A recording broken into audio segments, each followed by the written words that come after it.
Welcome to Bugs in Your Beer. The moment you start storing food, you've got pests trying to get in to eat it. I don't just mean teenagers, but even less desirable rats and bugs. While I'm not sure about the teenage problem in ancient Egypt, stored grain was definitely at risk from both rodents and insects. Grain was the essential ingredient in the daily diet of the ancient Egyptians. Not only was it ground into flour to make bread, it was also used to make a mash, which was used to create a thick beer. So, having the grain in your granary eaten by rats and insects could be a major problem, and protecting the harvest was of real importance. Preventative measures were used against rats in order to stop them from getting into the stores in the first place. The walls of granaries were built from mud brick, and while it is possible for a rat to gnaw its way through the wall, it's really easy for someone to see the rat on the wall. So subterranean invasion was the best option for a rat. This meant that a good way of keeping a rat out was to stop it getting in by building some kind of barrier.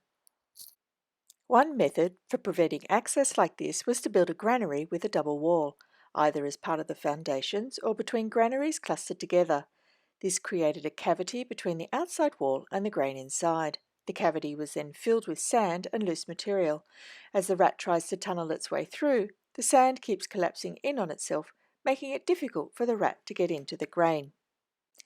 Unfortunately, while preventative techniques like barriers might work to deter rats, they're not so good against insects, which might be on the grain even before it was stored. So reactive measures were used, and there is evidence to suggest that ash was used as a type of insecticide. Insects have an exoskeleton with a waterproof layer over the top, which helps stop the insect losing too much water. However, ash destroys this thin, waxy coat, and the insect dies through dehydration.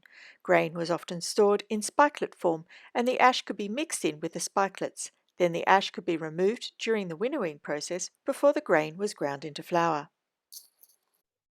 Thanks for watching. If you'd like the references for the information in this video, please contact me via Twitter at ancient_walls.